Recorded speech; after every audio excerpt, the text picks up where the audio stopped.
Hey, welcome to I'm Refocused Radio. Once again, we are here today. And today, just like any other time, we have a true special guest today. And today, we definitely have a good one lineup for y'all. We have the honor to be with Rhonda Britten. She is with us today, and she is a Emmy Award-winner, a repeat guest on Oprah, officially named America's favorite life coach. But that's not all. She has a lot of amazing accolades, and I'm telling you, it'll take me too much time to talk about it, but I got to give a little bit of detail. When it comes to someone that shows up in life, she's the one that does it, because when it comes to dedicating her life to breaking down neuroscience of fear and giving people the tools to break free from what is holding them back, she does just that. She's been on TV. You've seen her on TV. I mean, NBC's Starting Over, but other reality TV shows, over 600 episodes. I mean, she is the one that you really want to watch and hear today. I just want to first and say, Rhonda, thank you for your time being on the show with us. I just want to say, I could not do the whole introduction because, I practiced it. I said, man, this is going to be a 5-minute introduction. So first and foremost, thank you for your time being here with us.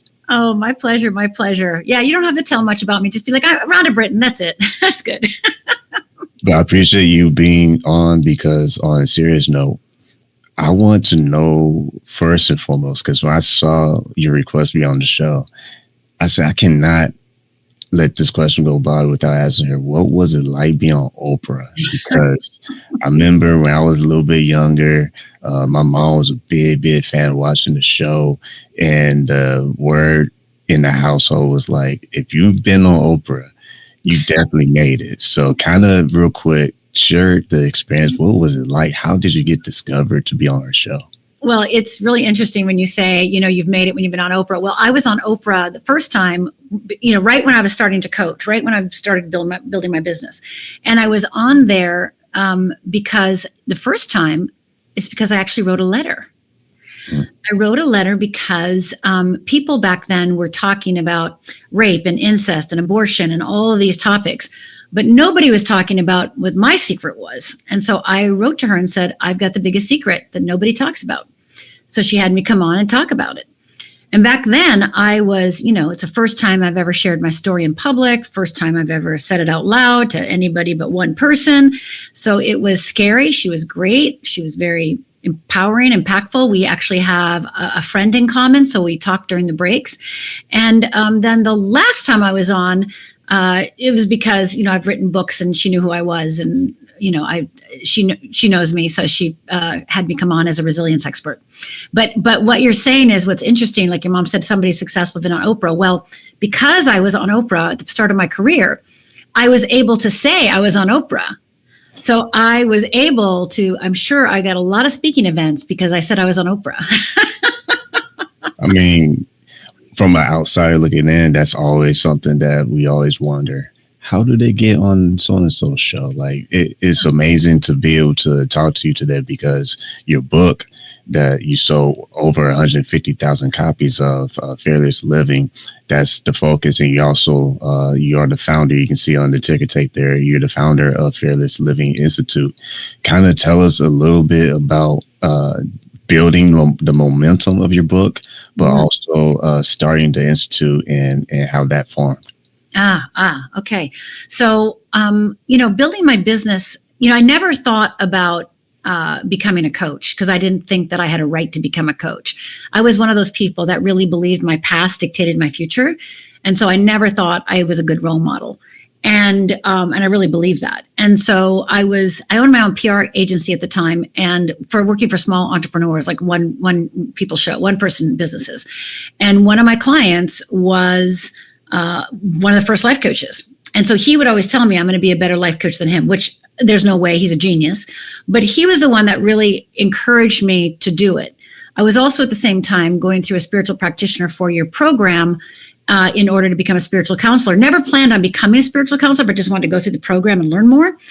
And those two events kind of coincided with some woo-woo magic that happened. And because of that, I started within the next year of this meeting him and starting to work with him and starting to support him, starting to surrender to the fact that maybe I had something to contribute, maybe I had something to say, maybe I had something to give. And then what happened there then is I started with one client, right? And again, nobody knew about coaching back then. I was probably one of the 5 coaches alive at that time that was called a coach. So I started doing one-on-one clients.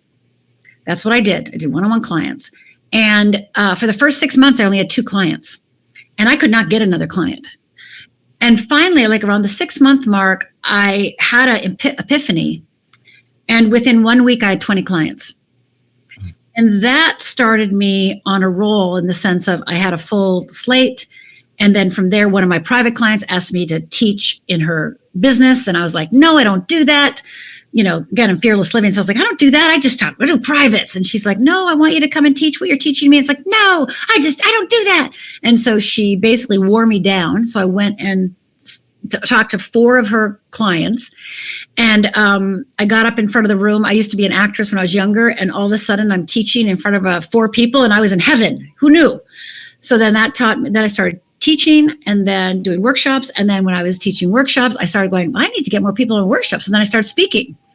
And then I started speaking everywhere. And from speaking, people started asking me to write a book. And so it really, there was nothing planned. Like I didn't plan on writing a book. I didn't plan on being on TV. I didn't plan on, speaking. I didn't plan on teaching. It was really like the next evolution based on what people needed from me, wanted from me, asked me for. And then me having the wherewithal, the courage to finally do it. Because it definitely took courage for me to start teaching and definitely courage for me to start speaking. And then definitely courage for me to think I can write a book. So each step of the way, it was an unfoldment, an evolution. And I think that's the fallacy in so many businesses because we think we have to have everything planned.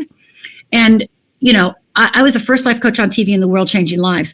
There was no such thing as reality television. Okay, there's no such thing as it. So how could I imagine it if there was no such thing as it, right? So I didn't sit there and go, oh, let me be on TV as myself, changing lives. No, I never did that. I never said, oh, let me write a book. Never did that. So the level of manifestation is, when people talk about manifestation or see it in order to make it happen, I disagree. I think that if you are in your flow and you are doing the next best thing and you are doing what's calling you, your life will unfold no matter what.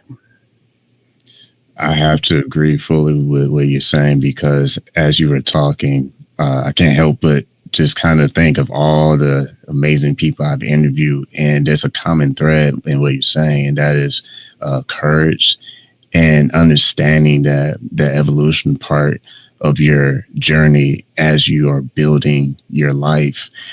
It takes you to believe that you can do it. Because if you're not taking the action to say, okay, not only do I believe I can make this happen, I'm going to execute what I need to do to make it happen. You're talking about manifesting the wonders of this amazing life that's yours.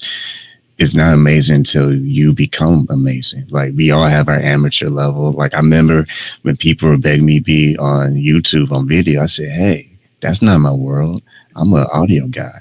I have a face for radio. That's where I started, So it's a true fact that you grow and you mature with time as you are making those actual action steps because it takes effort. It's one thing to think about like what you just said. You can think about all these things, but it's not like you had your reality TV shows on your bingo card. That wasn't something that you predicted, but it's something that naturally flowed. And I want to touch on that because also what you do is you bring neuroscience of fear down to earth. So for our audience and our listeners, can you break down how fear actually operates in our brain in daily lives? Oh, absolutely. I'd be more than happy to do that. So I've created a psychological system to support people in understanding how to master their fear. And it is called the wheels. And there is a wheel of fear and a wheel of freedom. So when you say, how do you break down fear? Well, then let's go to the wheel of fear. Do you mind if I give you a quick little quiz to help our listeners and viewers get a feel for this? Because, for most of my life, I didn't think I was afraid.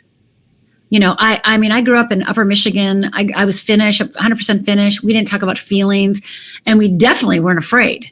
So I never even thought I was afraid or scared. So the fact that I work with fear now is ironic, right? It's like crazy, because that's exactly like, why would I do that? I'm not afraid. And my life only changed when I actually embraced that I had fear and started working with my fear. Before that, I was ignorant of my fear and just walked around thinking that I didn't have any. So I want to support people in helping them see whether they have some or not. So I'm going to give a little quiz. And if you're watching us or listening and you're able to shut your eyes, please do.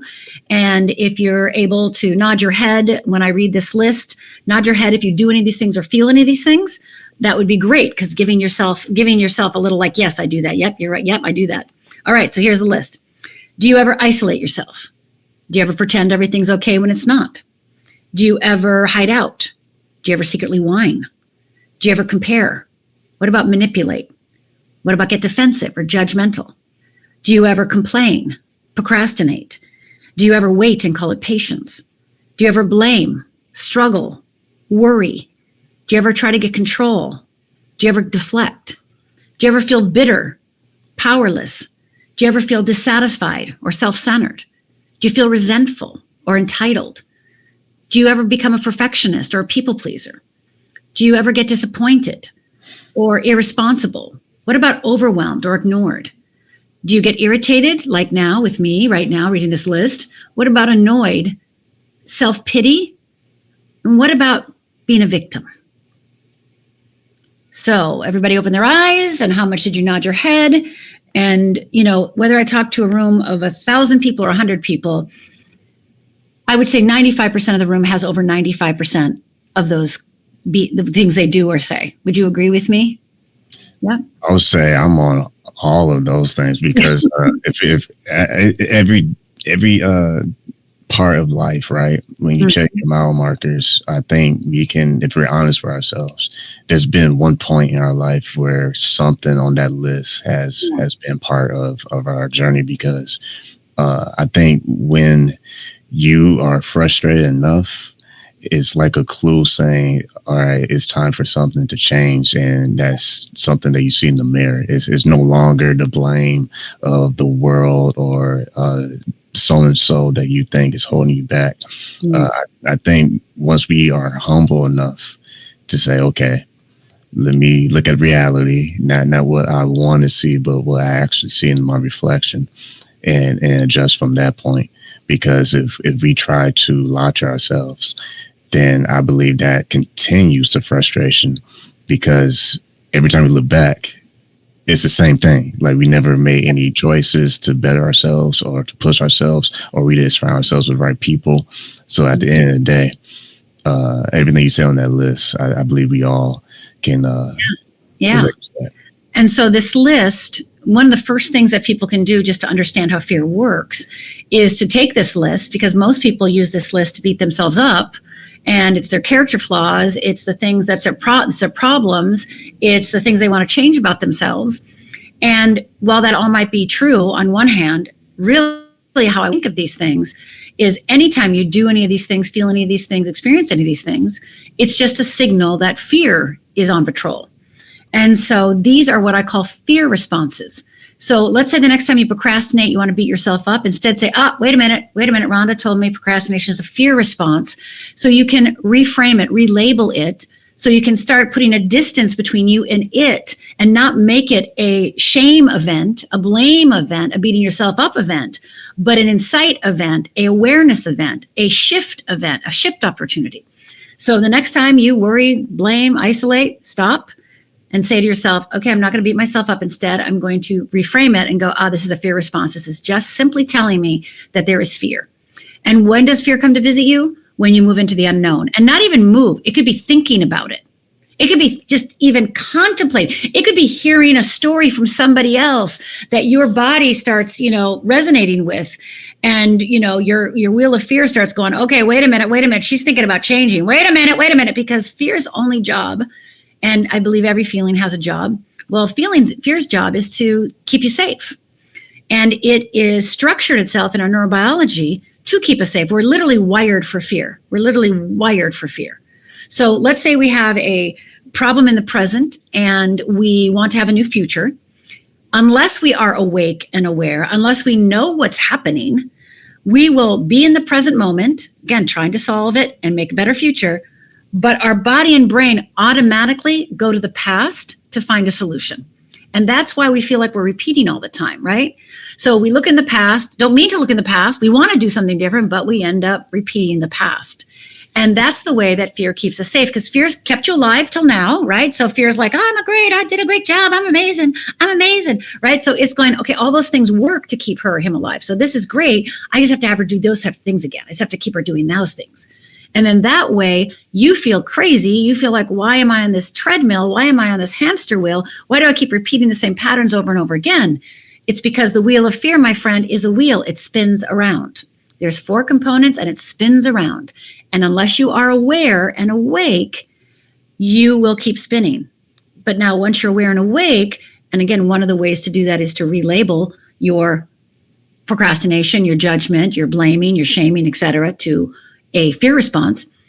That will give you the opportunity to escape, step out of that paradigm and move into another paradigm that I call the wheel of freedom. So neuroscience, automatically, our body and brain are made for fear. So we're the only ones that can become conscious and awake and aware and decide to let either our automatic responses live our life or that we choose our life. But this is the key. When we start choosing, we're going to be tired. Whoops, I'm so sorry. I thought I turned that off. I apologize.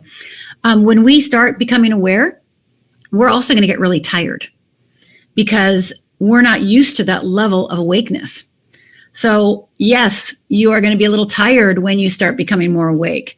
And I loved when you used humility earlier, because humility to me is the key. Being able to be humble enough to say, okay, I remember so vividly when one of the key moments in my life was 3 of my girlfriends dumped me, right? They didn't want to hang out with me anymore. And the first one did it, I blamed her. The second one did it, tried to blame her. The third one, I was like, I'm the only common denominator here.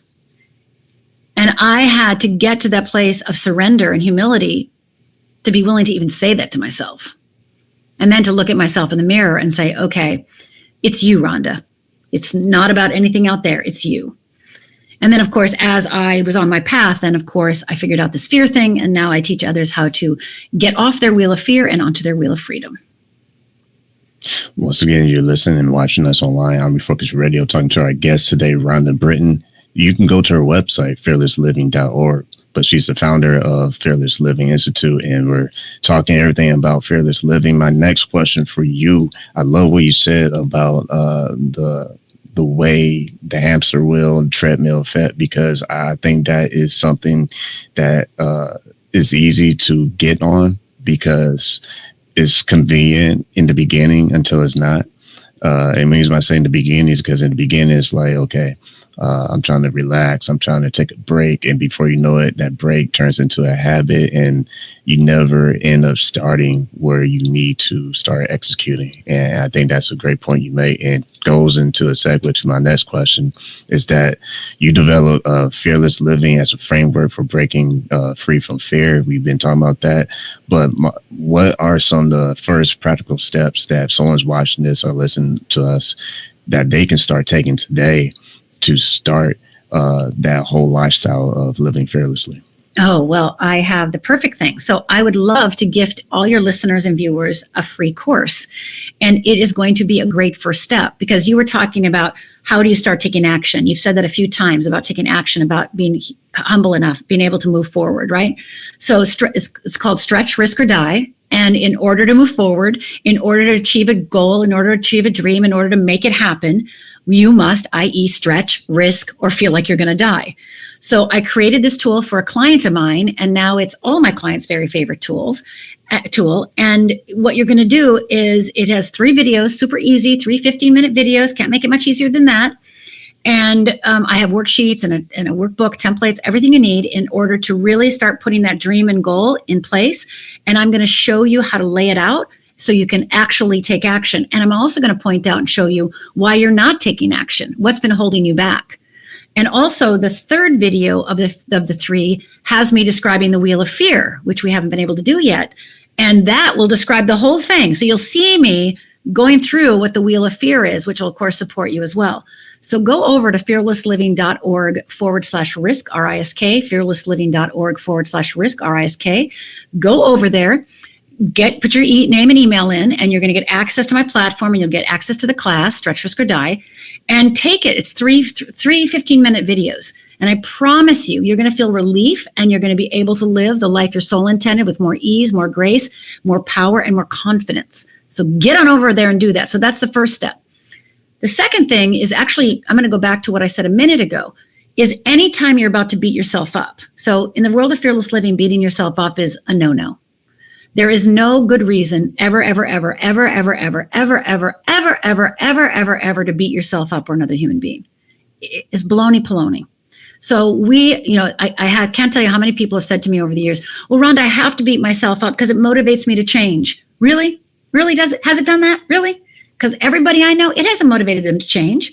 It's given them like insight into what they think they need to change, but it doesn't increase their confidence. Beating yourself up will never increase your confidence. It will never increase your courage. It will never increase your wherewithal and belief in yourself. It will never increase your trust in yourself.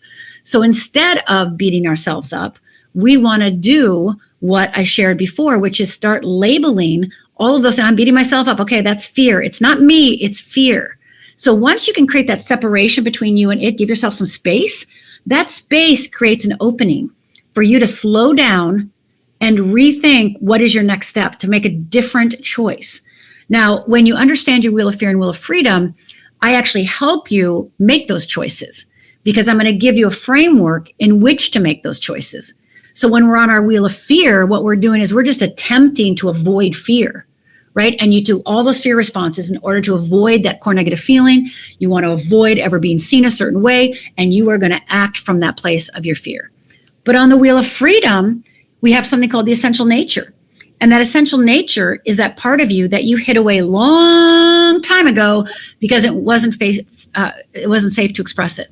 Well, you got to go back and get that piece because that piece is the missing puzzle piece. And you got to go get that and claim that. And so once you grab it and claim it, I show you how to start taking actions from that new place, right? Instead of doing it out of avoidance, I'm taking action to avoid something, to get away from something, right? Instead, it's like, no, I want to express something. I want to show something. I want to be part of something. I want to connect to something. And then you're more inspired, more possibilities, more hope, more power, and more confidence will occur. When people are thinking about, okay, I like what I'm hearing, I want to get this wheel of freedom turning. A lot of people may feel like, man, I've been in the gutter, and I'm freshly out, and I'm ready, but I still got that tendency to look in the rearview mirror. And a lot of times when we look in the rearview mirror, we don't really understand that the longer we look at it, it's like the smaller the object gets. And the more smaller it gets, the more dangerous it is, because if you're not paying attention to what is in front of you, you're going to miss a lot of things. Life is going to go by. And then before you know it, years has passed. Yeah. And you're still, no matter how successful you are, you're still beating yourself up, or you're still looking what happened in the past or what did not happen in the past. And why I see that is unnecessary weight that we keep holding on to. And sometimes the most freedom moment in our life is when we learn to let go. Yeah. It's hard to move on if you don't let go. That's right. That's right. And one of the big lessons, I'm going to not use myself. I'm going to use a client. So I was at a mastermind, 7-8 figure business owners giving a talk. And during my talk, one of them raised their hand and said, okay, all this fear stuff. Okay, well then why do I keep making millions of dollars and losing it all? Making millions of dollars and losing it all. Making millions of dollars because I just want to stop. I just want to stop losing it all. And he went on to say that his father, because he goes, my father did it and my grandfather did it. They made millions of dollars and lost it all. Made millions of dollars and lost it all. So he wanted me to give him a quick little like tweak, like just do this and you'll get out of there. You'll be able to make your millions and keep them. That's what he wanted. But the work that needed to be done was forgiveness. I said, have you ever forgiven your grandfather and father for handing down that to you in your DNA, to teach you that, to model that? Have you forgiven them for that? And he looked at me like I told him that he had 3 heads and, wore a frog suit. He couldn't, because again, he wanted like a tip. He just wanted something to do, right? And some action he could take to prove his courage and confidence. And I said, well, the real courageous work to be done is forgiveness. So forgive your grandfather, forgive your father. And then I guarantee you that the way you reach for money and the way you have a relationship with money will change. And that's the humility and the surrender that you've been talking about, because too many of us want something like, tell me to be amazing, tell me to be a superhero. No, I'm actually going to tell you to forgive. This one's a forgiveness one. And that many people refuse to forgive because they're afraid. Many people use unforgiveness as a shield and, justifies their anger so that they can, in their mind, be safe. Forgiveness makes them, in their mind, unsafe. So it's opportunity for this young man who was probably in his 30s. I bet he was in his 30s. He has his whole life ahead of him. And he can decide to drop that story, drop that DNA story, drop that fear-based story that has been handed down and choose a different one. But he's going to be the one to do it. And he's the one that has to open his heart. And he's the one that has to forgive. That's a great point. I can't believe time is already running. But I want to say one last question. It wasn't on the script, but this came to my mind. When you think about how your life journey, like you said at the beginning of the show, it was only a bingo card to be on Oprah. It was only a bingo card to have 150,000 plus copies sold. It was only a bingo card to be on over 600 plus episodes. All these thousands of people you've been able to coach. Would you say discipline is something that we also need to learn how to use? Because fear is one thing that I feel is always going to show up. It's like something that just rings the doorbell and you're like in the middle of trying to relax or whatever. And it's just like, oh, I'm going to test you. I'm going to test you. You go to the next level. I'm going to test you with some more bigger storms. How much does discipline play a role as far as you just making that decision that I'm going to be committed to that decision? Because we can be hot and cold. Mm-hmm. Yeah, no, discipline is critical. And what I would say, though, is in order to have more discipline, in order to kind of slide into discipline, use the word willingness. Willingness is an underutilized word. And so when we're pushing against something, I don't feel like it, right? I'm enjoying this movie. I don't feel like it. I work too hard, right? And we're doing all that stuff, but we have something due tomorrow and we know we want to do it, but I don't want to, right? Am I willing? Right? Am I willing? So willingness is the way that you move from a state of, undisciplined or fear-based into a place of awareness, because just stopping and ask yourself, am I willing? And you may not be willing. That's okay. Admit it. But again, using that word willing, and I also use that word in forgiveness and other exercises. And I also ask my clients, if they don't feel like they're willing, say, I'm willing to be willing one day. I'm willing to be willing one day, right? Because you're basically shifting your neural pathways. When you use the word willingness, that neural pathway is on alert because you're saying, you're here, neural pathway. You're thinking this right now, but I'm willing to have a different thought. I'm willing to take a different action. And all of a sudden, a new neural pathway starts forming just out of your willingness. And then once you get willing again, you're going to quit saying that to yourself. You're going to get sick of your saying to yourself, and you're going to start taking action, and probably action faster than you normally would. And then that neural pathway gets stronger and stronger and stronger. And then all of a sudden, you're easily and effortlessly living the life your soul intended, without struggle, without beating yourself up, without punishment, without the grind, but really from a place of unfoldment, a place of soul development, a place for you to be your true nature and for you to do the work that you're here to do on the planet. Yeah, I'm about to prove what you just said, because this ain't on the script either, but it is something I want to tag on to what you're saying. You should ask yourself, are you disciplined to go to your favorite restaurant and have your favorite meal? Or are you willing to go to your favorite restaurant and have your favorite meal. Right. If we switch, like you're saying, the words that we're using, that also will promote not just growth, but our willingness to say, you know what, naturally, this is just common sense what I would want to do in my life. So obviously, to get from this point to the next point, it's going to have me have a certain attitude to actually go forth versus the old ways. It gets you nowhere. It keeps you the same. And if you just look back on your life, you will know the areas where you kept the same and the areas where you actually made effort and willingness. I agree.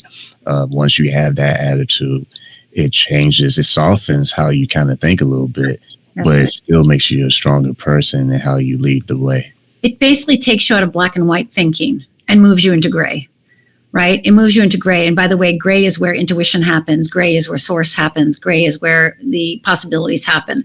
Black and white thinking keep you rigid and closed. So that willingness where it just creates a little tiny opening, your foot, a little toe in there. You know, you might not be willing to walk in right away, but you got a toe in. Well, that's awesome. Because I always say to my clients, if I got a toe, I'll get you. I'll get the whole body in. You know, we'll take you down, right? I got you. But just give me a toe, give me a fingernail. I got it. Once again, you listen and watching us online on Refocused Radio, talking to our guest today, Rhonda Britten. She's the founder of Fearless Living Institute. Go to her website, fearlessliving.org. You can get her books. You can get everything that she has to offer, all the stuff you need. And go get the free class. Go get the free class, fearlessliving.org/risk, RISK.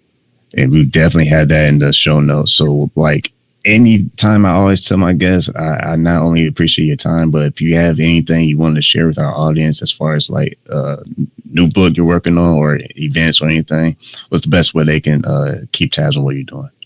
I'm on all social media, and go to fearlessliving.org. If you look under programs, it says Get Coached or Become a Coach. I have coach certification programs you could discover. Also, Get Coached, take the Fearless Living Transformation Program, and you'll discover what your Wheel of Fear and Wheel of Freedom is, or you can read the book and discover what it is. And of course, Fearless You is my membership, where I teach in there twice a month. So we can meet again and again. Well, like always, for our audience, thank you for watching us and listening to us. Without you all, we would not be here. So, Rhonda, for you, thank you for sharing your wisdom today, and you truly are an inspiration. Thank you for your time. Thank you. Be fearless.